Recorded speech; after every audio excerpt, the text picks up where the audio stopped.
You've been taught to be kind since childhood. Share your toys, help others, be polite, don't make people uncomfortable. It sounds good in theory, but what happens when kindness becomes a prison? What happens when being nice turns into an expectation rather than a choice? Most people don't realize it's happening to them. They say yes when they want to say no. They agree to things that exhaust them. They keep quiet to avoid upsetting anyone. They think they are being a good person, but deep down, they feel drained, unappreciated, and sometimes even resentful. If that sounds familiar, you're not alone. Society rewards kindness, but it rarely teaches balance. It tells you to give, but it doesn't tell you when to stop. It praises those who sacrifice for others, but ignores the personal cost. Many people live under the false belief that the more they give, the more they will be valued. They assume kindness will be reciprocated. They expect that if they are good to others, others will be good to them. But reality doesn't always work that way. People take advantage. Not always on purpose, not always maliciously, but it happens. When you make yourself available at all times, others start expecting it. When you never say no, people assume you don't have limits. And when you prioritize everyone else's needs above your own, no one stops to ask if you're okay. This book isn't about being rude. It's not about shutting people out or becoming selfish. It's about redefining kindness in a way that doesn't leave you exhausted. It's about setting boundaries without guilt. It's about understanding that real kindness includes self-respect. Many people struggle with the idea of saying no. They worry about hurting feelings, disappointing others, or being seen as difficult. But consider this. If your kindness comes from fear, is it really kindness at all? If you say yes because you're afraid of conflict, obligation, or guilt, then your kindness is not a gift. It's a burden. Think about the times you've overextended yourself. Maybe you agreed to help a friend even when you were exhausted. Maybe you stayed late at work because you didn't want to seem uncooperative.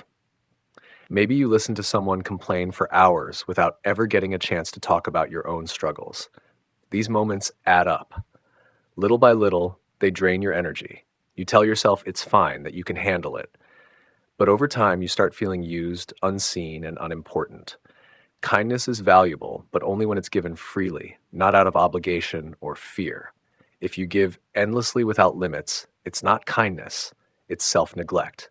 The first step in breaking the cycle is recognizing the problem. You don't have to stop being kind, but you do have to stop being kind to everyone, all the time, no matter the cost. The second step is learning that it's okay to put yourself first. Not every request deserves a yes. Not every relationship deserves unlimited patience. Not every demand on your time is your responsibility. The third step is setting boundaries. This doesn't mean pushing people away.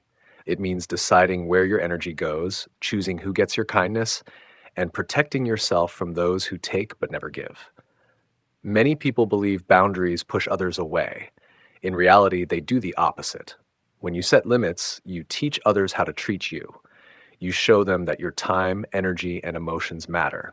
And the right people, the ones who respect you, will accept those boundaries without resentment. This book will show you how to recognize when your kindness is being taken for granted. It will help you understand why people-pleasing feels necessary and how to break free from it. It will give you the tools to say no without guilt, to stand up for yourself without fear, and to redefine kindness in a way that benefits both you and those around you. By the end, you won't feel obligated to be kind. You will choose to be, when and where it truly matters. Because kindness is powerful, but only when it's given with intention, not as an expectation. Part 1, the price of people-pleasing. People-pleasing is one of the most common yet overlooked habits that drain energy, confidence, and self-worth. It often begins with good intentions, wanting to be liked, helpful, and reliable. But over time, it becomes a pattern of self-sacrifice, where personal needs are pushed aside to meet the expectations of others. At its core, people-pleasing is based on the false belief that being liked equals being safe. From an early age, many are taught that approval leads to acceptance, and that rejection is something to fear. This idea is reinforced through social norms, family expectations, and cultural conditioning. Being agreeable is seen as positive, while being firm or assertive is often misinterpreted as cold, distant, or selfish. The problem with this mindset is that it shifts control of personal happiness onto others. When self-worth is tied to approval, every interaction becomes a test. If someone is pleased, it feels like success. If someone is disappointed, it feels like failure. This cycle creates anxiety, guilt, and an overwhelming need to maintain harmony at all costs.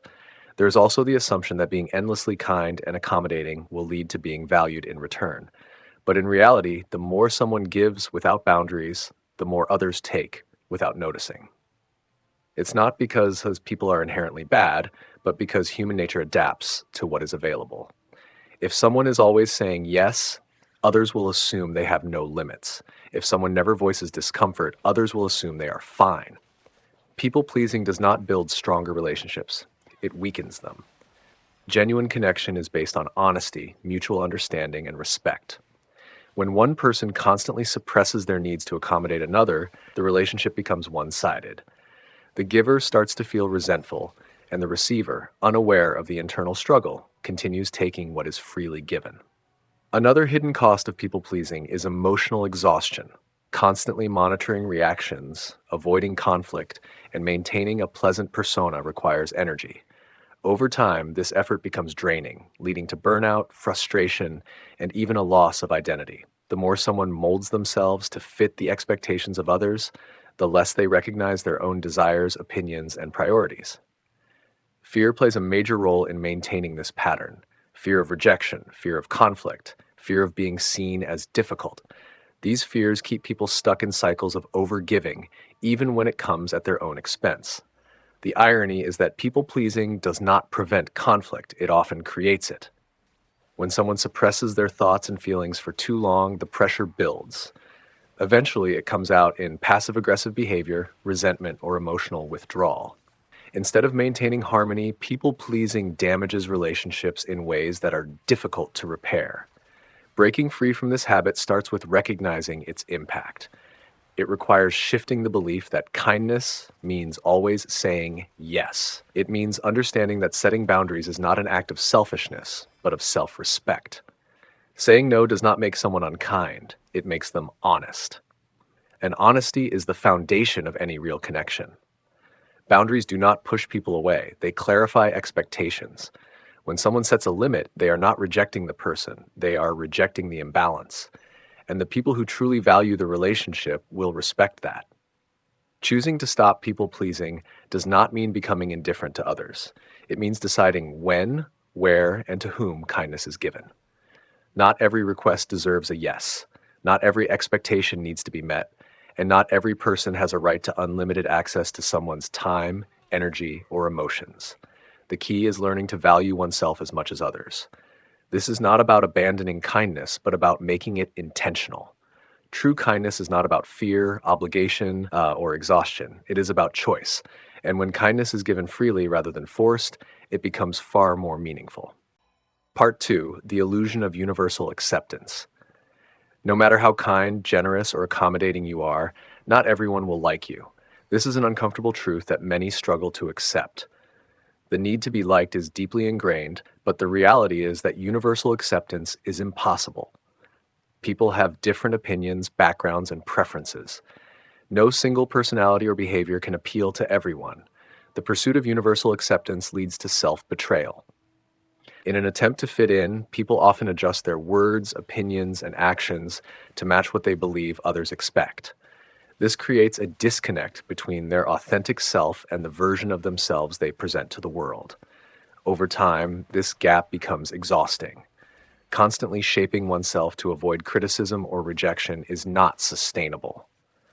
Another problem with chasing approval is that it puts personal value in the hands of others. If acceptance determines self-worth, then rejection feels like failure. This mindset creates a constant state of anxiety, wondering if others are pleased, worrying about negative opinions, and fearing disapproval. Instead of living with confidence, many live in a state of quiet insecurity, dependent on external validation. The truth is, no one is universally liked. Even the most admired people have critics. Even the most successful individuals face rejection. No matter how much someone tries to avoid conflict, there will always be misunderstandings, disagreements, and differing perspectives. Trying to be liked by everyone is not only exhausting, but also a waste of time and energy. It is also important to recognize that not all approval is meaningful. Some people give praise out of convenience, not sincerity. Others withhold it as a form of control. Seeking approval from those who do not truly respect or value you leads to a cycle of constant effort with little reward. The people who matter will not require endless pleasing. Their acceptance will not depend on constant agreement or sacrifice. Letting go of the need to be liked does not mean becoming indifferent or rude. It means recognizing that personal value is not determined by the opinions of others. It means understanding that authenticity is more important than approval. Instead of focusing on making everyone happy, the focus should be on building genuine relationships with those who appreciate the real you. The irony is that people who stop trying to be liked often attract more respect. Confidence and self-assurance are more compelling than forced agreeability. People are drawn to those who stand firm in their beliefs, communicate honestly, and do not change themselves for approval. When someone authentic, they may lose some connections, but the ones that remain will be far stronger. Accepting that not everyone will like you is freeing. It removes the pressure to perform, to constantly monitor reactions, to live in fear of judgment. It allows for deeper connections based on honesty rather than pretense. It creates space for self-respect, peace of mind, and emotional balance. Instead of asking, how can I make people like me? The question should be, who truly values me as I am?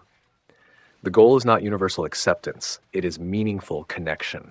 And meaningful connection only happens when you stop changing yourself to fit the expectations of others. Part 3, the strength in saying no. Imagine someone asks for a favor. You don't want to do it, but the thought of saying no makes you uncomfortable. You worry about how they will react, whether they will be upset, or if they will think less of you. So you say yes, not because you want to, but because it feels easier. Now you're stuck with an obligation you never wanted, frustrated with yourself for not standing your ground. This happens to people all the time. Saying no feels difficult because people fear rejection, conflict, and disappointing others. Many are conditioned to believe that being agreeable keeps relationships intact and that refusing makes them selfish or unkind. The truth is that saying no is not an act of cruelty. It is an act of self-respect.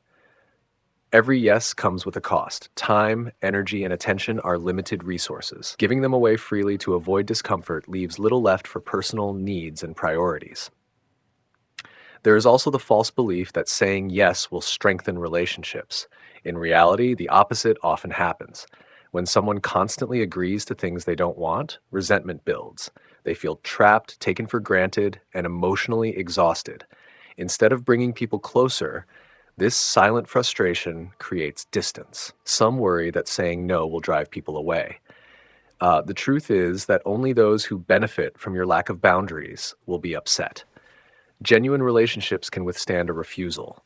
True friends, supportive colleagues, and respectful family members will not be lost over a simple no. Those who react with guilt-tripping, manipulation, or anger reveal that their interest in you is based on what they can get from you, rather than mutual respect. The key to saying no is confidence and clarity. Many try to soften a refusal with excuses or hesitation, which often leads to negotiation. A firm but polite, "I can't do that," is far more effective than a long-winded explanation. A direct no sets clear expectations, prevents arguments, and removes uncertainty. Some feel the need to justify their refusal. They believe that without a good enough reason, their no will not be valid. But no one should have to explain why they choose to protect their time, energy, or well-being. A simple, "I don't have the capacity for that right now," is enough. There is power in realizing that no is a complete sentence. It does not need permission, approval, or validation. It does not make someone difficult or rude. It makes them someone who values themselves enough to choose what they commit to. At first, saying no feels uncomfortable. The fear of upsetting people lingers. But over time, it becomes easier. The more someone practices setting boundaries, the more they realize that life continues, relationships remain intact, and self-respect grows. The ability to say no is a skill that transforms relationships, personal happiness, and mental well-being. It protects against burnout, prevents resentment, and creates space for what truly matters. Instead of saying yes out of obligation, guilt, or fear, people can start saying yes only when they genuinely want to. And that choice makes all the difference. Part 4, redefining kindness. Think about the last time you helped someone even though you were exhausted. Maybe you gave up your free time to assist a friend, stayed late at work because no one else would, or listened to someone's problems for hours without getting a chance to speak about your own. At the time, it felt like the right thing to do. But afterward, you felt drained, unappreciated, maybe even invisible. That's the problem with kindness when it isn't balanced.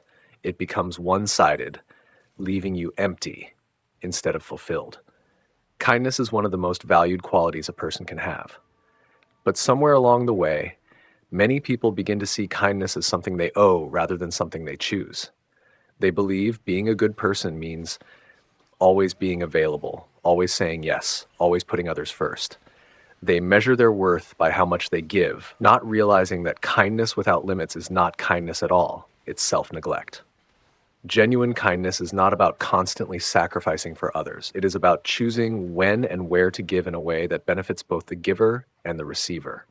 When kindness is forced, expected, or given out of fear, it loses its value. Real kindness comes from intention, not obligation. Many people mistake people-pleasing for kindness. They believe keeping others happy at all costs is the right thing to do. But true kindness does not mean always saying yes. It does not mean ignoring personal needs to satisfy others. It does not mean tolerating disrespect, overextending energy, or giving endlessly without receiving anything in return. When kindness becomes a duty instead of a choice, it stops being kindness. It becomes a burden. One of the hardest lessons to learn is that not everyone deserves unlimited kindness. Some people take without giving, expect without appreciating, and demand without considering. They see generosity as weakness and availability as something to be exploited. Giving kindness to these people does not create stronger relationships. It creates unhealthy patterns where one person always sacrifices and the other always benefits. True kindness is not about making sure everyone else is comfortable while you suffer in silence. It is about balance. It is about knowing when to give and when to step back. It is about recognizing that your energy is valuable and should not be wasted on people who do not respect it. This does not mean becoming unkind or shutting people out. It means being intentional with kindness, making sure it is given in ways that are meaningful, appreciated, and do not come at the cost of self-respect. It means recognizing that kindness is most powerful when it is given from a place of strength, not obligation. Many struggle with guilt when they start setting limits on their kindness. They fear being seen as selfish or uncaring, but there is nothing selfish about protecting your time, energy, and emotional well-being. A person who constantly gives without boundaries eventually burns out, and burned out kindness helps no one. The strongest, most effective kindness comes from people who take care of themselves first.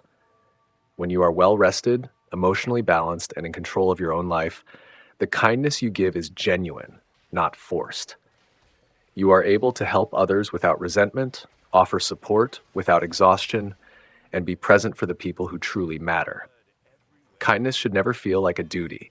It should be something given freely, with thought and intention. When you stop seeing kindness as something you owe and start seeing it as something you choose, it becomes more powerful, more meaningful, and far more fulfilling. Part 5, living with boundaries and confidence. Every person has a limited amount of time, energy, and attention. Yet many people give these resources away freely, often without thinking. They say yes to things they don't want to do, allow others to interrupt their plans, and put other people's needs before their own, as if their own needs don't matter. But time, energy, and attention are not unlimited. Once they are spent, they cannot be recovered. The question is not whether you should help others. It is whether you are doing it at the expense of yourself. Without boundaries, life becomes a cycle of constant demands and endless obligations. People expect more from those who always say yes. They assume availability, take kindness for granted, and rarely stop to ask if you are okay. Not because they are bad people, but because you have trained them to believe that your time and energy are always available. The more you give without limits, the more people assume you have nothing to protect. Boundaries are not about shutting others out. They are about deciding who and what deserves access to your time and emotional energy. They help you separate the relationships that enrich your life from the ones that drain you. A life without boundaries is not kindness, it is self sacrifice. And self sacrifice, when done constantly, leads to exhaustion, frustration, and resentment. Many fear setting boundaries because they worry about how others will react. They assume saying no will push people away, damage relationships, or create tension. The reality is that healthy relationships can handle boundaries. Those who respect you will not be offended when you protect your time. The only people who resist your boundaries are those who benefited from you having none. When you start setting limits, there will be pushback. People who are used to your constant yes will question why you are suddenly saying no. Some may guilt trip, some may act hurt, and some may get angry. This is not a sign that you are doing something wrong. It is a sign that you are making necessary changes. If someone's connection to you is based solely on what they can get from you, that connection is not real. Boundaries should be clear, firm, and unapologetic. Many make the mistake of over explaining as softening their refusals or leaving room for negotiation. This weakens the message. A simple, direct no is far more effective than a long winded explanation. I can't do that. I don't have time for this right now. That doesn't work for me. These are complete sentences. They do not require justification. Confidence grows with practice. The first time you say no, it feels uncomfortable. The second time, it feels less so. Over time, it becomes natural. The more you reinforce your boundaries, the more people learn to respect them. Living with boundaries does not mean living selfishly. It means choosing where your kindness, energy, and attention go. It means recognizing that your needs matter just as much as anyone else's. It means no longer feeling obligated to please everyone at the expense of yourself. The most confident people are not the ones who do the most for others. They are the ones who know their worth, protect their energy, and give to others without depleting themselves. They understand that kindness is a choice, not an obligation. And they live their lives not seeking approval, but respecting themselves enough to give only when it truly matters. Thank you for listening. Our book has come to an end. If you have any questions, please leave a comment below, and I will reply to you as soon as possible.